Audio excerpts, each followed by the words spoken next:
तुझे नाव ठेविले पवित्र छत्रपती सूत्र विश्वाचे तू. अगदी शिवराय 12 वर्षाचे असताना त्यांना छत्रपती असं संबोधन करणारे जगद्गुरू संत तुकोबाराय स्वराज्याचा संकल्प आणि प्रेरणा ज्यांनी दिली असे शहाजीराजे आणि राष्ट्रमाता राजमाता जिजाऊ माँसाहेब आपल्या आईवडिलांचं जे स्वप्न आहे ते स्वराज्याच्या रूपाने पूर्ण करणारे कुरवाई भूषण रयतेचे राजे छत्रपती शिवाजी महाराज 1869 मध्ये रायगडावर छत्रपती शिवाजी महाराजांची समाधी शोधून काढून जगातली पहिली शिवजयंती पुण्यामध्ये साजरी करणारे क्रांतीसूर्य महात्मा ज्योतिराव फुले, त्याचप्रमाणे 1861 मध्ये ज्यांनी शिवरायांचा पहिला पोवाडा सुद्धा लिहिला असे महात्मा ज्योतिराव फुले, शिक्षक आरक्षण व सामाजिक समता यांचा समेट ज्यांनी आपल्या राज्यामध्ये घडवून आणला असे राजर्षी छत्रपती शाहू महाराज, अज्ञान अंधश्रद्धा अस्वच्छतेविरुद्ध लढा देऊन ज्यांनी समाजवाद खऱ्या अर्थाने निर्माण केला आणि ज्यांची 23 फेब्रुवारीला जयंती आहे असे राष्ट्रसंत गाडगे महाराज. मी प्रथमतः भारतीय आहे आणि अंतिमतः सुद्धा भारतीय आहे असं संबोधन करून भारताला लोकशाहीसाठी संविधान देणारे विश्वरत्न डॉक्टर बाबासाहेब आंबेडकर यांच्यासह सर्व महामानवांना, त्याचप्रमाणे राष्ट्रमाता राजमाता जिजाऊ, क्रांतीज्योती सावित्रीबाई फुले, महाराणी अहिल्याबाई होळकर, ताराराणी, सईबाई सगळ्यांचं अभिवादन करतो. आणि आज हा जो या ठिकाणी जगद्गुरू तुकोबाराय सार्वजनिक वाचनालय, मराठा सेवा संघ, संभाजी ब्रिगेड आणि जिजाऊ ब्रिगेडतर्फे शिवजयंतीचा जो कार्यक्रम आयोजित केलेला आहे त्या कार्यक्रमाला उपस्थित आजच्या कार्यक्रमाचे अध्यक्ष माननीय दीपक भाऊ जेऊरकर, उद्घाटक आमदार देवराव दादा भोंगळे सर, त्याचप्रमाणे प्रमुख उपस्थिती आदरणीय सर्व मंच, सगळ्यांची नावं आता मी घेणार नाही कारण बराच वेळ झालेला आहे. बरेचसे लोक या ठिकाणी अगदी 6-6:30 पासून आलेले होते, परंतु कार्यक्रम थोडासा उशिरा चालू झाला तरी काही हरकत नाही.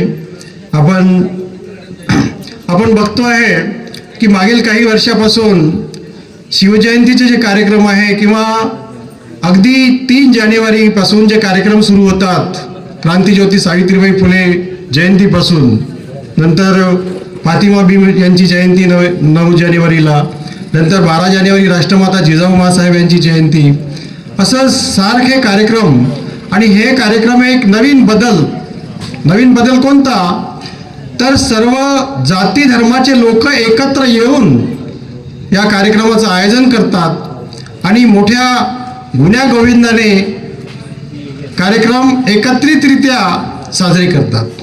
चंद्रपूरला नुकताच शिवमहोत्सव कार्यक्रम शिवराज्य समितीद्वारे करण्यात आला.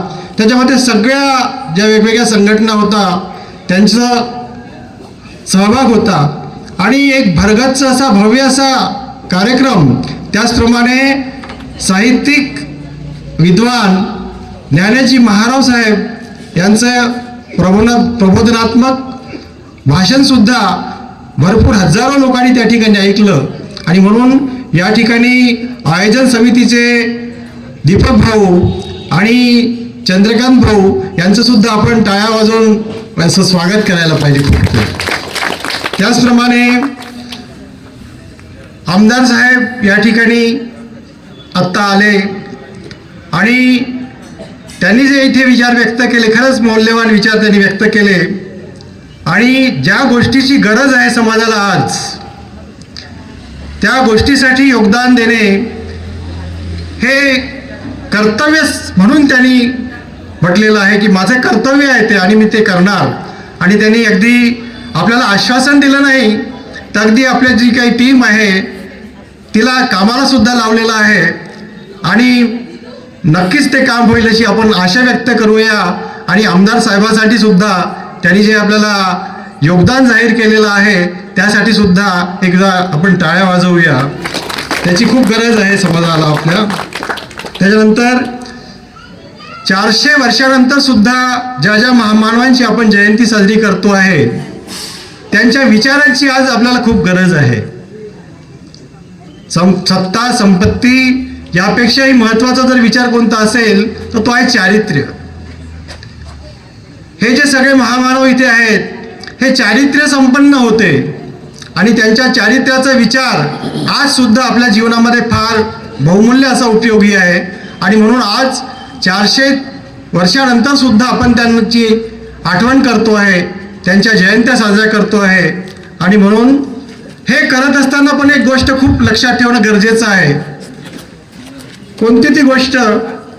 तर ती गोष्ट आहे की या महामानवांचं दैवतीकरण होऊ नये याची काळजी घेणं आपण नितांत गरज आहे. कारण दैवतीकरण समजा एक वेळ झालं तर जे 36 कोटी देवदेवता आहे आपले त्यांच्यामध्ये यांचा समावेश होईल आणि मग यांना वेगळं असं पाहिलं जाणार नाही, यांचे विचार संपून जातील. मी मागच्या वेळेस शिवजयंतीला मला सास्ती या ठिकाणी बोलावलं होतं. त्या ठिकाणी गावकऱ्यांचा खूप एक उत्साह होता, रॅली निघालेली होती, गाण्याचा कार्यक्रमही ठेवलेला होता, भाषणाचा कार्यक्रमही ठेवलेला होता. चांगली गोष्ट आहे, सगळे मिळून कार्यक्रम आयोजित करतात हे खूपच चांगली गोष्ट आहे. आणि आजच्या वातावरणात तर त्याची खूप गरज आहे. कारण आपण बघतोय काही विषमतावादी शक्ती जी आहे आपल्याला जाती जातीमध्ये धर्माधर्मामध्ये असं लढवण्याचा प्रयत्न करत आहे. आणि अशा वातावरणामध्ये समजा असं एकीच्या बळाने समजा कार्यक्रम होत असेल तर ही आपल्या समाजाच्या एकजुटीसाठी आणि जी ही विषमतावादी शक्ती आहे हिच्या थोबाडात एक झापडं मारल्यासारखा प्रकार आहे. आणि म्हणून आपण अशा प्रकारच्या कार्यक्रमाला आवर्जून आलं पाहिजे आणि कार्यक्रम घडवून आणणं खूप गरजेचं आहे. मी काल सुद्धा एका कार्यक्रमाला 19 तारखेला एका कार्यक्रमाला विसापूर या ठिकाणी गेलो. अशाच प्रकारचा कार्यक्रम अभ्यासिकेतर्फे सावित्रीबाई फुले अभ्यासिका जी तिथल्या एका मंडळाने निर्माण केलेली आहे, मराठा सेवा संघाचे लोक त्या मंडळामध्ये आहेत. तिथे त्यांनी जागा विकत घेतली, आधी तर किरायाच्या ह्याच्यामध्ये चालवलं. बघा, ज्या गावामध्ये ज्या ठिकाणी आधी दारूभट्टी चालत होती लोकांच्या प्रयत्नामधून त्याच इमारतीमध्ये वाचनालय आधी निघालं, मग अभ्यासिका निघालं. किती मोठं परिवर्तन. आणि याच विचारांमधून नंतर त्या लोकांनी जागा खरेदी केली, इमारत सुद्धा बांधली. आज त्यांच्याकडे 70 मुलं अभ्यासिकेमध्ये आहेत. प्रेझेंटली 10 वर्ष झालेले आहेत. आणि या 10 वर्षाच्या कार्यकाळामध्ये सर 61 मुलं 10 वर्षाच्या कार्यकाळामध्ये 61 मुलं सरकारी वेगवेगळ्या विभागामध्ये, कोणी सार्वजनिक बांधकाम विभागामध्ये, कोणी बँकेमध्ये, कोणी रेल्वेमध्ये असे नियुक्त झालेले आहेत. आमच्या समोर त्यांनी 25 मुलांचा सत्कार त्या ठिकाणी केला. आणि विशेष म्हणजे आता मी इथली पण माहिती घेतली, इथे सुद्धा 70 विद्यार्थी आहेत. परंतु तिथे आणि इथे मला एक फरक जाणवला. फरक सांगणं याच्यासाठी गरजेचं आहे की कोणत्याही कामामध्ये जास्तीत जास्त सुधारणा होणं गरजेचं आहे. तिथे जे विद्यार्थी येतात त्या विद्यार्थ्याच्या कुटुंबाला सुद्धा त्यांनी बांधून घेतलेलं आहे. अभ्यासिकेशी कसं बांधून घेतलेलं आहे की त्या पालकांचं सुद्धा तिथे योगदान आहे.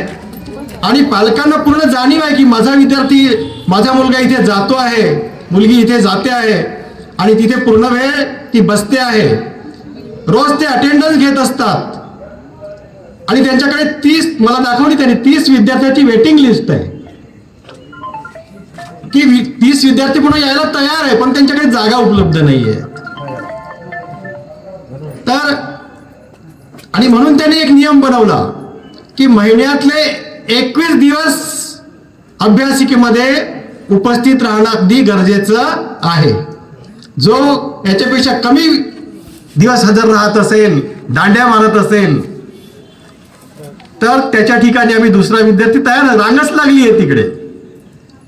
तर आणि परत एक विशेष त्यांच्याकडे दिसलं मला, जे इकडे नाही आहे. मी विचारलं सरांना, तिथे जे मॅनेजमेंट आहे हे फक्त अटेंडन्स घ्यायचं काम करते, बाकी सगळा हिशोब, जे लाईट बिल आहे, पाण्याचं बिल वगैरे जे काही खर्च येतो आहे त्याचा हिशोब ठेवायचं काम ते मुलं करतात. मुलांकडे जबाबदारी दिली आणि जेव्हा एखादी जबाबदारी आपण त्यांना सोपवतो तेव्हा त्यांची जबाबदारी ही वाढत असते. कार्यक्रमाला पालकांसह दरवर्षी ते कार्यक्रम घेतात. 19 तारखेला त्यांचा वर्धापन दिन असतो वाचनालयाचा, अभ्यासिकेचा. आमच्या मराठा सेवा संघाचे तालुका अध्यक्ष जे आहे पंदिलवार सर, हे सुद्धा तिथे सचिव आहेत. तर अशा प्रकारे त्या अभ्यासिकेमधले काही गोष्टी समजा इथे आल्या, तर आज जो आपल्याला इथे प्रॉब्लेम होता की खुर्च्याच भरत नव्हत्या, मी म्हटलं 70 विद्यार्थी इथे आहे, समजा 40, काही बाहेरगावचे असतील, पण 40 विद्यार्थी आणि त्याचे पालक समजा इथे आले असते तर 120 तर लोक असेच झाले असते ना. तर ह्या गोष्टी आपण लक्षात घ्याव्या असं मला वाटते. नंतर संत तुकोबा रायांच्या नावाने ही वाचनालय आहे, म्हणून तुकोबा रायांचा विचार आपण अंगीकारणं आवश्यक आहे, समजून घेणं आवश्यक आहे.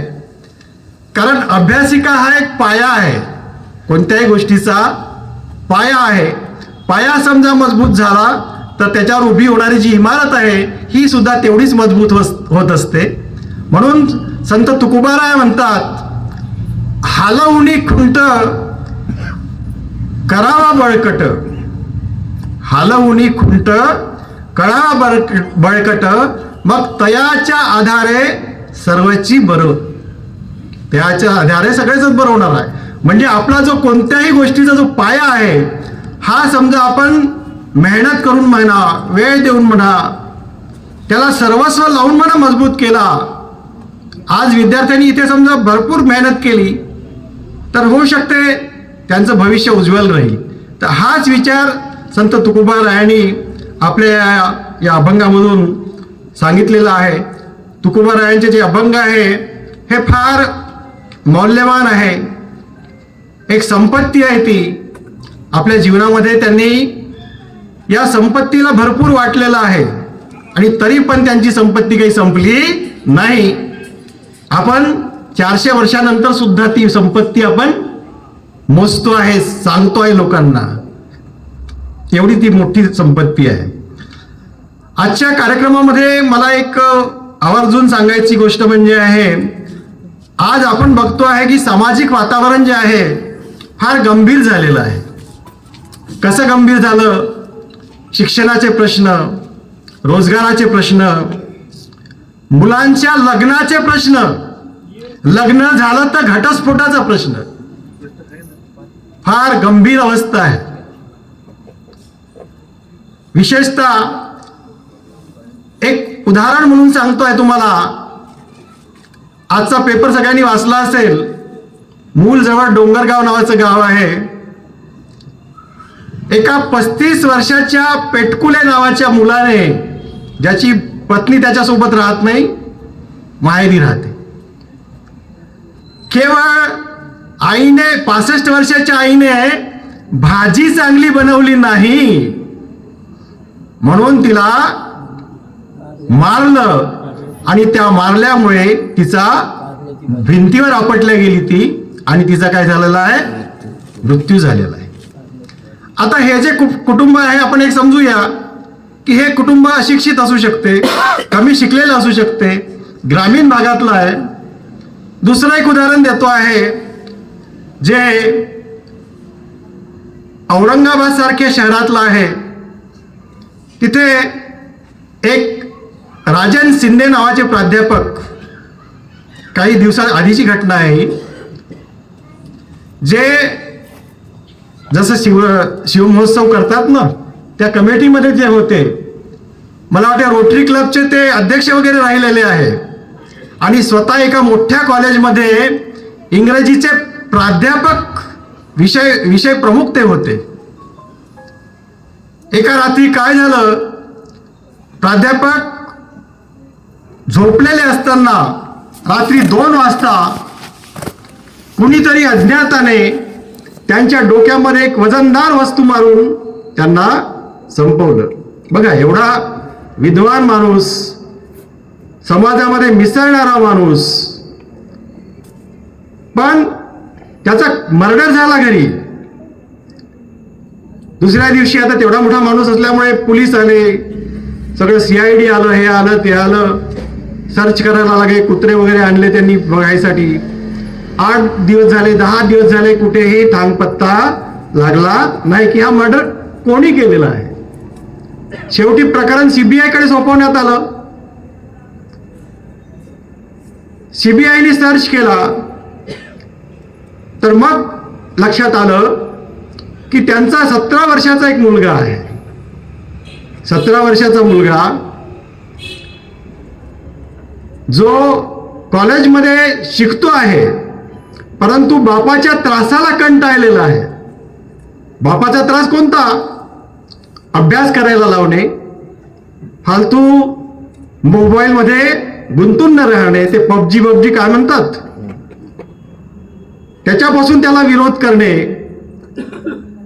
तर तो बापाला एक हिटलर समजायला लागला.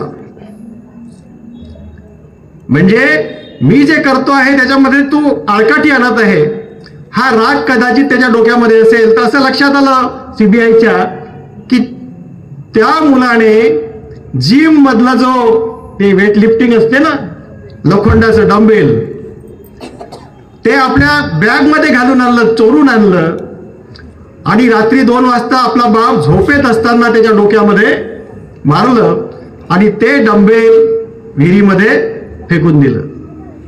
बघा, 2 कुटुंबाची मी तुम्हाला माहिती दिली. एक अशिक्षित असू शकते, मला माहित नाही, ते ग्रामीण भागातलं, आणि दुसरं कुटुंब अगदी शहरी भागातलं आहे. म्हणजे परिस्थिती दोन्हीकडे खराब आहे, विचित्र आहे. कारण आपण आजच्या पिढीला समजून घेण्यामध्ये, समजण्यामध्ये कुठेतरी कमी पडतो आहे. याचं कारण एक सांगतो आहे तुम्हाला. जिजाऊने शिवबाला घडवलं. अगदी 12 वर्षापासून शिवबाचं कार्य सुरू झालं समजा.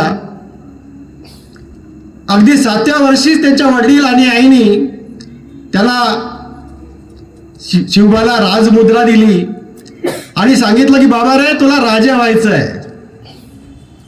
आधीच ठरवून टाकलं, बाबा रे तुला राजा व्हायचं आहे. प्रतिपश्च चंद्रलेखेवर वर्धिष्णू विष्णुवंदिता शाह सुन शिवशैषा मुद्रा भद्राय राजते. म्हणजे तुला असा राजा म्हणायचा आहे की तुझं राज्य विश्वामध्ये वंदन करेल, विश्वातले लोक तुला जाणतील, आणि जे जनतेसाठी राहील, जनतेच्या सुखदुःखासाठी राज्य राहील. हा विचार जिजाऊनी आणि शहाजी राजांनी शिवबाला दिले. विचार देऊन ते थांबले नाही, त्याला सहयोग सुद्धा, त्या गोष्टीसाठी साथ सुद्धा तेवढीच दिली. पहिली साथ जिजाऊनी अशी दिली की मुलांचे मित्र कोण आहे हे आज जाणून घेणं गरजेचं आहे. आपले मुलं कोणासोबत फिरतात, कोणासोबत राहतात, हे ज्या पालकाला माहीत आहे, किती पालकाला माहित आहे माहित नाही, तर ज्या पालकाला माहित आहे ते सुज्ञ पालक समजायचे. कारण ते समजा माहित नसेल, आपला मुलगा आपण म्हणतोय खूप चांगला राहतोय घरी, आपण त्याला हे घेऊन देतो, ते घेऊन देतो, गाडी घेऊन देतो, कोणत्याही गोष्टीची माझ्याकडे कमतरता नाही, तर माझ्या मुलाकडे अरे मला भेटलं नाही मी तुला देतोय, अशी भावना झालेली आहे. मला भेटलं नव्हतं, मी समजा 50व्या वर्षी गाडी घेतली तर मी माझ्या मुलाला 20व्या वर्षीच घेऊन देतोय, अरे तू घे, आहे की नाही. परंतु न मागता काही ज्या गोष्टी मिळायला लागतात त्याचे काय दुष्परिणाम होतात हे सुद्धा सुज्ञ पालकांनी तेवढ्याच ताकदीने किंवा अशा प्रकारच्या प्रबोधनामधून जाणून घेणं खूप गरजेचं आहे.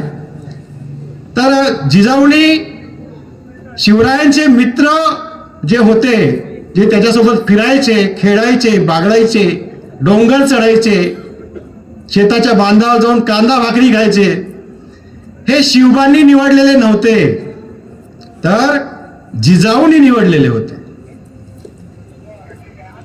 असे लोक निवडले त्यांनी, जी शेतकऱ्यांचीच पोरं होती, पण खरोखर त्यांच्याकडे काही शौर्य आहे का, पराक्रम आहे का, प्रामाणिकपणा आहे का, धैर्य आहे का, याची चाचपणी करून शिवरायांना जे काही त्याचे सवंगडी असतील, तानाजी असेल, रघुजी असेल, बाळाजी असेल, ते त्यांना जिजाऊने निवडले. आणि म्हणून जिजाऊंनी शिवबाला घडवले, शहाजी राजांनी शिवबाला घडवले असं आपल्याला म्हणता येते. तर त्या गोष्टी आजच्या काळाशी सुसंगत आहे आणि म्हणून आपण त्या गोष्टी समजून घेणं तेवढं गरजेचं आहे. मला एक उदाहरण पण द्यायचं होतं, परंतु आता आपल्याकडे काय वेळ कमी आहे की नाही. म्हणजे कशा प्रकारे निवड झाली, सिलेक्शन कसं केलं ते सुद्धा आहे आपल्याकडे, पण ते आता घेत नाही मी, पुन्हा कधी बघता येईल. नंतर दुसरी गोष्ट आहे, आपण म्हणतोय की शिवबांनी, जिजाऊंनी शेतकऱ्यांसाठी खूप केलेलं आहे, शेतीसाठी खूप केलेलं आहे. शेतीच्या अगदी शेती तयार करून देण्यापासून, शेतीला काय काय लागते, बैल लागते, नांगर लागतो, बियाणं लागते, जे काही लागते, शेतकऱ्याला लागणारा पैसा सुद्धा स्वराज्यामधून पुरवला गेला होता. मग एक प्रश्न निर्माण होतो की शेतकऱ्यांनी शिवबाला काय दिलं.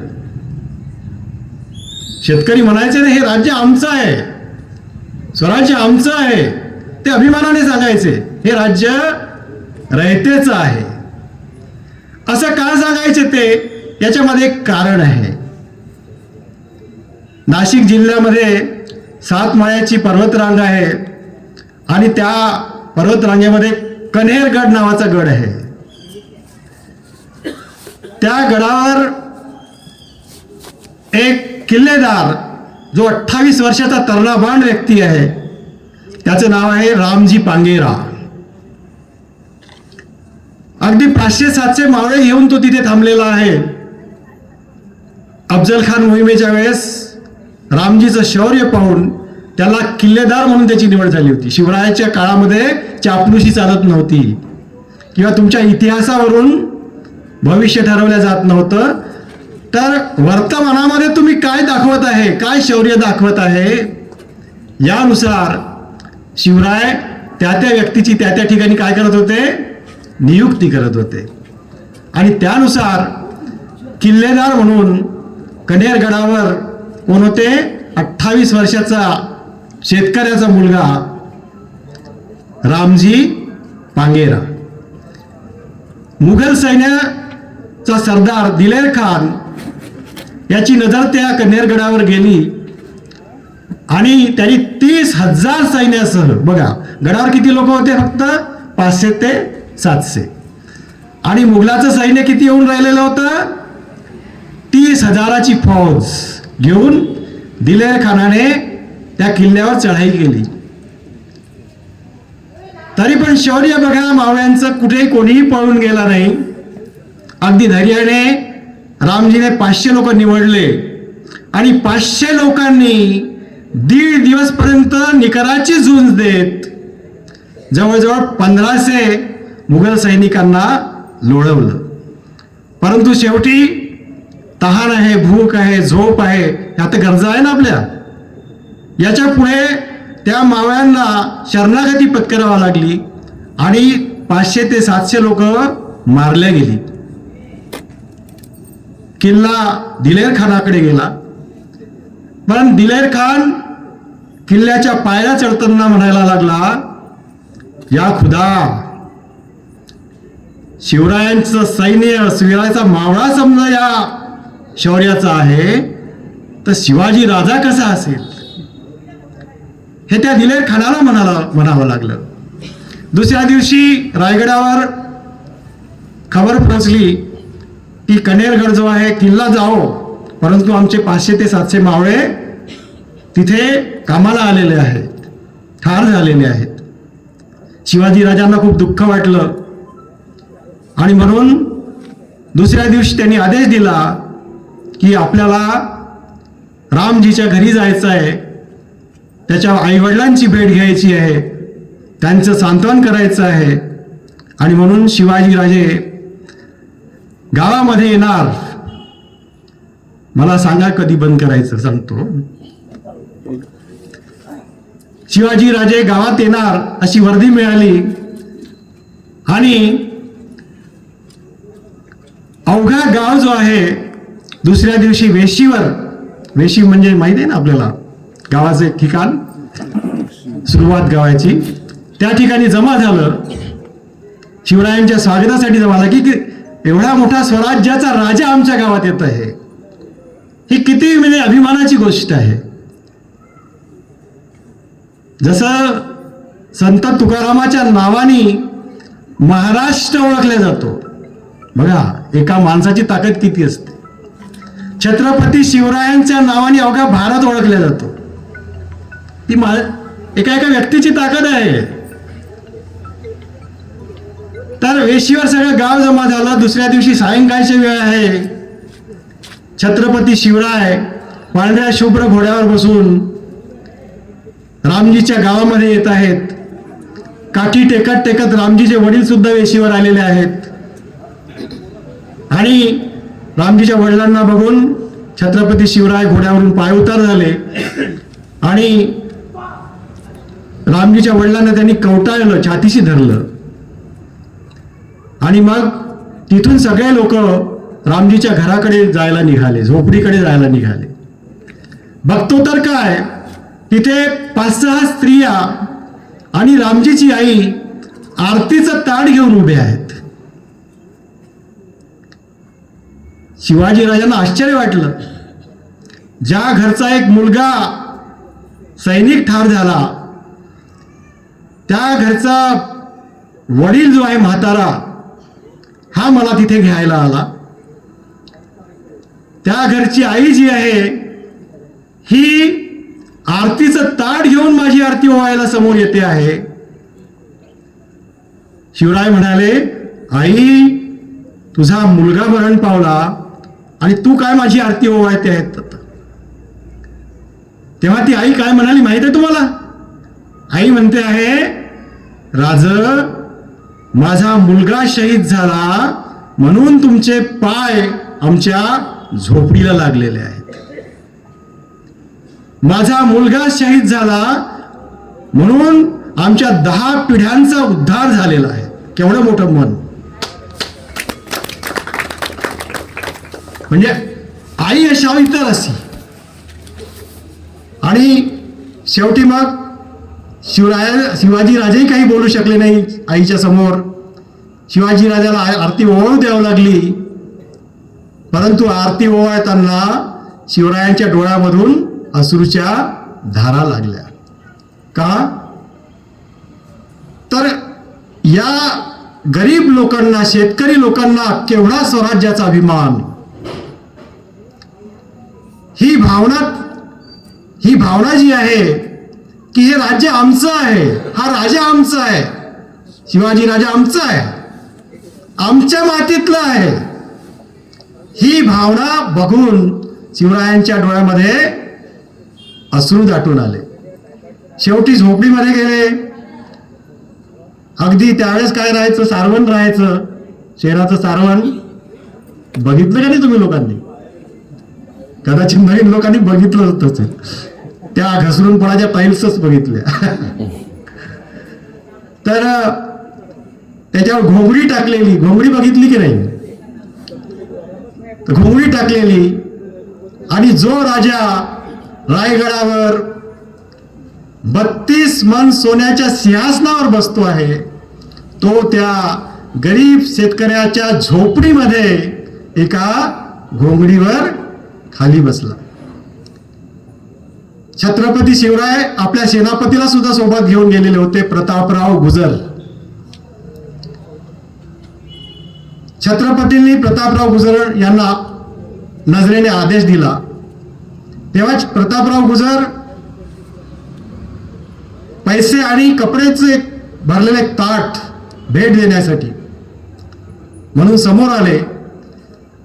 छत्रपती शिवराय उभे झाले आणि रामजीच्या वडिलाला ताट द्यायला गेले. रामजीचे वडील बाजूला झाले.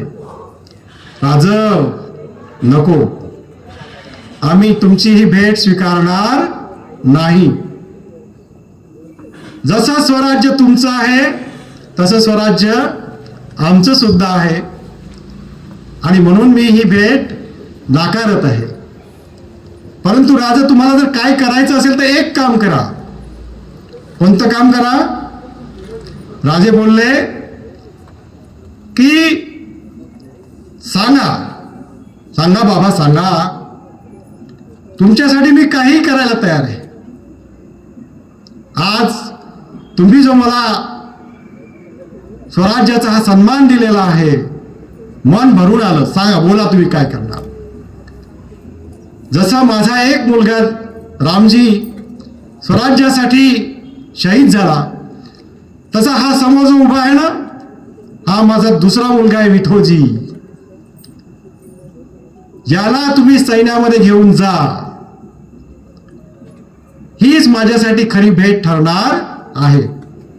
हा सुद्धा शहीद झाला तरी काही मला त्याचं वाटणार नाही. स्वराज्यासाठी मी हे करायला तयार आहे. आणि म्हणून हे आपण समजून घ्यायचं याच्यामधून की शेतकऱ्यांनी किंवा सामान्य लोकांनी स्वराज्यासाठी काय दिलं, तर आपले मुलं दिले, आपलं रक्त सांडवलं, आपलं रक्त दिलं. आणि म्हणून प्रत्येकाला स्वराज्य हे आमचं आहे, आमच्या रक्तामधून निर्माण झालेलं आहे, आमच्या मातीमध्ये निर्माण झालेला आहे, हा राजा आमचा आहे, ही भावना त्या काळी होती. हे आपण या प्रसंगी समजून घेतलं पाहिजे. त्याचप्रमाणे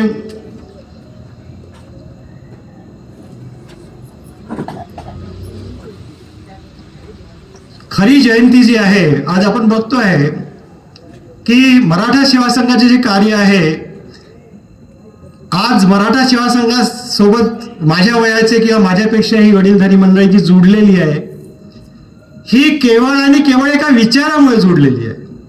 जे सुरुवातीला जोडले ते बिलकुल सोडून गेले नाही. याच्या मागे एक कारण आहे. कारण मराठा सेवा संघाने सुरुवातीपासून एक भूमिका घेतली, जी प्रबोधनाची भूमिका होती, विचार परिवर्तनाची भूमिका होती. आणि म्हणून ज्यांचे ज्यांचे विचार, मराठा सेवा संघाची जी विचारधारा आहे त्याच्याशी जोडल्या गेले, ते लोक, त्या लोकांनी मराठा सेवा संघाला कधीही म्हणजे बाजूला केलं नाही किंवा ते सुद्धा बाजूला झालेले नाही. आज परिस्थिती थोडी वेगळी झालेली आहे. आपण आता इथे बसलेलो आहोत. मला वाटतं इथे 20-22 वर्ष किंवा 25 वर्षाच्या कमी वयाचे किती लोक आहे म्हटलं, किंवा कोणताही प्रबोधनाचा भाषणाचा कार्यक्रम बघा तुम्ही आणि मागून फोटो काढा. प्रबोधनाचा कार्यक्रम बघा आणि मागून फोटो काढा, माणसाचे अर्धे टक्कलवालेच फोटो निघतील. कारण सगळे 50, 60, 70 वर्षाचेच. कुठे गेला हा तरुण वर्ग? कुठे गेला? काय करतो आहे? कसं करतो आहे? काय येत नाहीये? कदाचित काळानुसार त्यांना जो बदल आवश्यक आहे तो बदल मराठा सेवा संघाकडून त्यांना अपेक्षित आहे, हे असं समजूया. आणि म्हणून आज आपण बघतोय की आपले जे सण उत्सव, जयंत्या, मयंत्या याचे रूप बदलत चाललेले आहे. परंतु हा जो बदल आहे हा सकारात्मक असला पाहिजे, नकारात्मक राहू नये. सकारात्मक चांगला बदल समजा असेल तर तो आपल्या समाजाच्या फायद्याचा होणार आहे, आणि नकारात्मक जर असेल तो आपल्या समाजाला मागे नेणारा, खड्ड्यात टाकणारा होणार आहे. अगदी साधं उदाहरण आहे, वाढदिवस एवढ्या प्रमाणात आजकाल तर सकाळी उठलं की कोणाचा वाढदिवस आहे, ग्रुप, बोट सुरू, आपले बोट फिरणं सुरू. म्हणजे असं वाटतं की ते समजा आपण फॉरवर्ड केलं नाही तर आपलं काही डायजेशन होणार की नाही, अशी परिस्थिती निर्माण झालेली आहे. तर तुम्ही मुलांचे जे वाढदिवस आहे ते बघितले असेल. आजकाल वाढदिवस घरी नाही, रात्री 12 वाजता कुठेतरी रोडवर होते आहे, बघितले का तुम्ही? केक खायचा असतो, चला केक भेटत आहे, पण ते खात नाही. याच्या कपड्याला लावतात, त्याच्या गालाला लावतात, त्याच्या मस्तकाला लावतात, बघितलं का? आणि कोणतीही पार्टी कोरडी नसते. मुलांची बघा, आपली तर माहित नाही मला, आमची तर कोरडीच राहते. पण तर मुलांची पार्टी जी असते ती कोरडी नसते कधीच, कारण त्या 10 मुलांच्या ग्रुपमधलं 2-3 तरी त्याच्यामध्ये असतातच की ज्यांना त्याच्याशिवाय जमत नाही. तर ते त्या गोष्टी सुद्धा असतात, परंतु त्या गोष्टी केल्यानंतर ते काय करतात, त्या बॉटलचे काच सुद्धा रस्त्यावर फोडतात. बघा, याला तुम्ही संस्कृती म्हणाल, शिक्षण म्हणाल, की अशिक्षितपणे आणि विकृती म्हणाल, हे ठरवा. म्हणून जिजाऊंचा जो विचार आहे, चारित्र्य, आता एक काहीतरी नवीन फाईल उघडली म्हणतात, आणि त्या फाईलमध्ये काही नावं यायला लागली. असो, येऊ द्या, कारण आता जास्त बोलता येणार नाही आपल्याला इकडे. तर इथे आजच्या पेपरला तुम्ही बातमी बघितली पण असेल की ब्रिटन हा असा देश आहे की ज्यांच्या राज्यावर सूर्य कधी मावळत नव्हता. अर्ध्या जगावर त्यांनी राज्य केलेलं आहे, असा देश. तर ब्रिटनचे राजे चार्ल्स यांचा भाऊ, त्याचं नाव काहीतरी विंडसर काहीतरी दिलेलं आहे, अँड्र्यू विंडसर. तर याचं नाव तिथे आल्याबरोबर त्याला अटक करण्यात आली. बघा, एका देशाच्या राजाचा भाऊ, जो सुद्धा मला वाटते परराष्ट्र मंत्रालय वगैरे काही सांभाळत होता तिकडे आधी, त्याला लगेच नाव जाहीर झाल्याबरोबर काही गोष्टीचा आधार घेऊन त्याला अटक करण्यात आली. त्याचे जे काही अधिकार होते ते काढून घेण्यात आले. तो राजपुत्र होता ना. आणि चार्ल्स राजा काय म्हणतोय, जे काही होईल ते कायद्यानुसार होणार. तर अशा गोष्टी किंवा या गोष्टी भारतामध्ये सुद्धा कायद्याचं राज्य येणं खूप गरजेचं आहे. एवढं सांग, जास्त नाही बोलता येणार आज. तर अशा प्रकारे घराला योग्य दिशा देण्याचं काम जे आहे हे स्त्री करू शकते. हे जिजाऊच्या चरित्रावरून आपण समजून घेतलं पाहिजे. कारण स्त्रीमध्ये जी ताकद आहे, आपण बघतोय की शेतकरी वर्ग जो आहे यांना आत्महत्या करावं लागत आहे. जो अन्नदाता आहे, ज्याच्या घरी कितीतरी लोक येऊन जेवून जायचे आधी, त्याला मरावं लागत आहे. का मरावं लागत आहे, याच्या मागे कारण कोणते आहे? तर टाटाने कार बनवली. कार किती मध्ये विकायची कोण ठरवतोय? टाटा ठरवतोय. बाटाने चप्पल सुटे बनवले. तो चप्पल किंवा बूट केवढ्यामध्ये त्याला कोणतं लेबल लावायचं आहे, स्टिकर, ती कंपनी ठरवते आहे. रामदेव बाबांनी म्हणतात गोमूत्र सुद्धा बनवलं विकायसाठी. त्या गोमूत्राची किंमत कोण ठरवतोय? रामदेव बाबा ठरवतोय, आपण घेतोय. आणि मग शेतकऱ्यांनी पिकवलेलं जे धान्य आहे, अन्न आहे, त्याची किंमत ठरवण्याचा अधिकार शेतकऱ्याला का नाही? हा एक मुख्य मुद्दा त्याच्यामध्ये आहे. तो समजा अधिकार त्यांना मिळाला तर बऱ्याचशा गोष्टी त्याच्यामधल्या सॉल्व्ह होणार नाही. वेळ कमी असल्यामुळे खूप डिटेल जाता येणार नाही त्याच्यामध्ये, तरी पण धावतो आपण. दुसरी गोष्ट महत्वाची आहे की स्त्रियांविषयी बोललो आपण. स्त्री किती महत्वाची आहे, काही उदाहरणं पण देतो आहे मी तुम्हाला. असं म्हणतात मराठा सेवा संघाने आधीपासून घर तेथे वाचनालय. बघा, महाराष्ट्र शासनाची एक योजना होती गाव तेथे वाचनालय. त्या काळामध्ये मराठा सेवा संघाने घर तेथे वाचनालय ही योजना राबवली. आणि जेवढे काही कार्यकर्ते होते जे अगदी मनापासून जुडलेले होते, त्यांच्या घरी तुम्ही आजही जा, बैठक खोलीमध्ये तुम्हाला पुस्तकाचं कपाट, छत्रपती शिवरायांचा, जिजाऊंचा फोटो, महात्मा बुद्धांचा फोटो, आंबेडकरांचा फोटो समोर दिसल्याशिवाय राहणार नाही. तर हा विचार फार महत्वाचा आहे. समजा 5 करोडचं घर बांधलं, खूप विदेशातून देशातून इकडून तिकडून खूप महागड्या वस्तू घरात ठेवल्या, पण त्या घरामध्ये पुस्तकाचं कपाट नसेल, विचार नसेल, तर पुढची पिढी कशी घडणार हा प्रश्न त्या पालकांना नक्कीच निर्माण होणार आहे.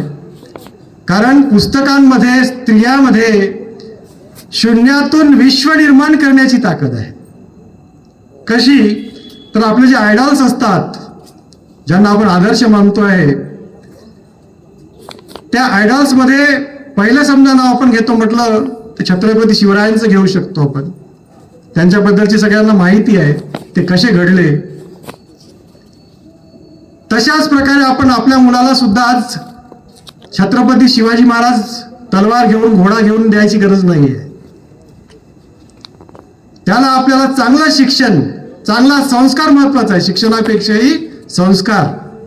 याच्यासाठी बोलतोय की सुरुवातीला मी जे 2 उदाहरणं दिले तुम्हाला, तशा गोष्टी घडू नये आपल्या कुटुंबामध्ये असं जर वाटत असेल तर नक्कीच संस्कार हा रुजवणं फार गरजेचं आहे. आपल्याकडे उदाहरणं भरपूर आहे. डॉक्टर बाबासाहेब आंबेडकरांचं उदाहरण, शून्यातून विश्वनिर्मिती, विश्वामध्ये नाव आहे, हजारो पुस्तकं, हजारो पुतळे विश्वामध्ये बाबासाहेबांचे आहेत. म्हणजे खूप दूर आपल्याला धावायची गरज नाहीये, जवळच आहे आपल्या सगळे. परवाच्याच पेपरमध्ये बातमी व्हॉट्सअप बघताना आपण बघितलं असेल की केरळमधली एक 24 वर्षाची मुलगी जी जन्मता अंध आहे, दिव्यांग आहे, थान्या नाथन सी असं तिचं नाव आहे. तर ती स्वतः ॲडव्होकेट आहे, जी ब्रेल लिपीमधून पूर्ण शिक्षण तिने घेतलेलं आहे. आणि तिने न्यायाधीश पदाची जी परीक्षा आहे ही सर्वप्रथम दर्जामध्ये उत्तीर्ण झालेली आहे. बघा, टाळ्या तरी वाजवा थोडं चेंज होईल. मला माहिती जाणीव आहे, खूप भूक लागलेली आहे, प्यास लागलेली आहे, अजून काय काय लागलं. तर बरेचसे उदाहरणं आहे, देणार होतो पण आता देत नाही मी. तर ही जी अभ्यासिका आहे, या अभ्यासिकेमधून समजा भविष्यामध्ये एक जरी IAS घडला, एक जरी IPS घडला, तरी खरी शिवजयंती साजरी केल्यासारखं होणार आहे. आणि तो जो दिवस राहील तो अख्ख्या राजुरा वासियांसाठी गौरवाचा दिवस राहणार. म्हणून कमीत कमी या परिसरातल्या लोकांना मी आवाहन करतो आहे की एवढं सुंदर मंदिर तुमच्या अगदी घराच्या शेजारी आहे, त्या मंदिराकडे लक्ष द्या. तिथे कोण येते कोण जाते लक्ष द्या. तिथे असे कार्यक्रम होत असेल तर मैदानात येऊन आपलं स्थान ग्रहण करा. म्हणजे स्थान ग्रहण करणे म्हणजे तुम्ही पूर्ण ऐकलंच पाहिजे, तसं केलंच पाहिजे, ही आमची भूमिका नाही आहे. या गोष्टीला तुमची मान्यता आहे हे दर्शवण्यासाठी तुम्ही इथे येणं गरजेचं आहे. समाजासाठी ही गोष्ट गरजेची आहे हे सांगण्यासाठी इथे येणं गरजेचं आहे. आपली जी पुढची पिढी आहे, बाबा रे इथे यायचं आहे तुला, हे बघ इथे किती विद्यार्थी बसलेले आहेत, यांच्यासारखा तुला इथे येऊन अभ्यास करायचा आहे, हे सांगणं तुम्हाला गरजेचं आहे. जगामध्ये किंवा आपल्या कोणत्याही कार्यक्रमात 3 प्रकारचे सन्मान होत असतात. मी संपवणार आहे 5 मिनिटात, खूप काळजी करू नका. आताच मेसेज आलेलाच आहे मला तसा. पण कसं असते, वाटते माणसाला की काही आपण एवढी तयारी करून आलो तर काहीतरी सांगितलं पाहिजे. भूका तर लागताच, नेहमीच जेवण करतो आपण, आज विचारांचं जेवण करूया, आहे की नाही? तुम्ही बोर होत असेल तर सांगा. तर 1661चा जो दिवस आहे, छत्रपती शिवाजी महाराजांच्या आयुष्यामधला, आमचा राजा आपल्या बापाचे जोडे डोक्यावर घेऊन नाचला अक्षरशः. 1661 मध्ये शहाजीराजे स्वराज्यात आले त्या दिवशी. म्हणजे बघा, बापाच्या किंवा मुलाला किती आनंद झाला की बापानी माझं हे जे काही एक कार्य आहे, कर्तृत्व आहे, हे बघायला माझा बाप आलेला आहे इथे, आहे ना. हा आनंद त्याला झालेला आहे. दुसरं 3 प्रकारचे सन्मान आहे. आज सुद्धा सत्कार सन्मान आपण या ठिकाणी केले. असं म्हणतात की 3 प्रकारे सन्मान केला जातो, सत्कार केला जातो. पहिला जो असतो, हा बस रे बाबा, आता याच्या पुढे तू काही करू नको, खूप झालं तुझं. दुसरा जो असतो तो काहीतरी कर बाबा, याच्यासाठी सत्कार सन्मान केला जातो, बोलावलं जाते. परंतु आज जेवढे इथे सन्मान झाले तेवढे ह्या 2 प्रकारातले नव्हते, तर 3ऱ्या प्रकारातले होते. तुमचं कार्य खूप मोठं आहे, जनतेसाठी आहे, आणि अशाच प्रकारे तुम्ही भविष्यामध्ये सुद्धा कार्य करीत राहा, अशा प्रकारचे सत्कार या ठिकाणी झालेले आहे. आणि जगातला सगळ्यात मोठा सत्कार जर कोणता असेल, कोणता आहे? नोबेल पुरस्कार, मॅगसेसे पुरस्कार, भारतरत्न, विश्वरत्न, कोणता पुरस्कार आहे जगातला सगळ्यात मोठा? तर खूप मोठा नाही, आपल्या घरीच तो पुरस्कार आहे.